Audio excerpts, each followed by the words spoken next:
এই কর্মময় ব্যস্ততার জীবন থেকে কিন্তু মাঝে মাঝে একটু ছুটি নেওয়া দরকার, তাই না? সো হ্যালো এভরিওয়ান, আসসালামু আলাইকুম। কি অবস্থা সবার?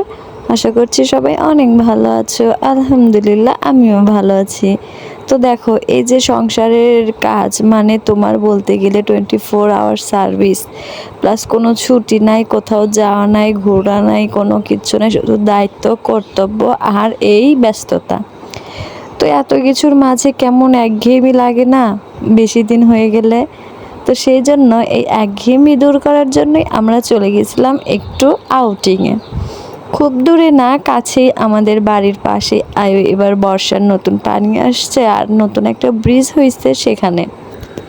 তো দেখো, আমি, আমার হাজব্যান্ড আর আমার বাবু সেখানে একটু বিকেলবেলা ঘুরতে গেছিলাম। তো সেটাই তোমাদের সাথে শেয়ার করব। দেখো, এই যে এই ব্রিজটা নতুন হয়েছে আর এখানে এই যে দেখতেই পারতেছো বর্ষার পানি আসতেছে।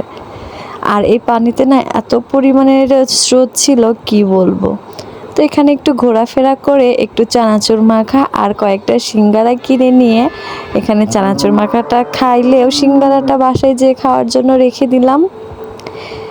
তো এই যে কর্মময় ব্যস্ততার জীবন, একঘেয়েমি জীবন ভালো লাগে না, সেই জন্য মাঝে মাঝে একটু ঘোরাফেরারও দরকার। তো ভাবলাম আমার ছেলেটাও কিছুদিন অসুস্থ ছিল, ওকে নিয়ে গেলে ঘুরলে ওরও ভালো লাগবে আর আমরাও একটু রিল্যাক্স ফিল করব। তো সেই জন্য যে কথা সেই কাজ, একটু ঘুরে আসলাম আর তোমাদের সাথে শেয়ার করলাম। কেমন লাগলো আমার ভিডিওটা কমেন্টে জানিও। আজকে আসছি, কেমন? আমার জন্য দোয়া রেখো, তোমরাও ভালো থেকো। সবাইকে জানাই বিদায়।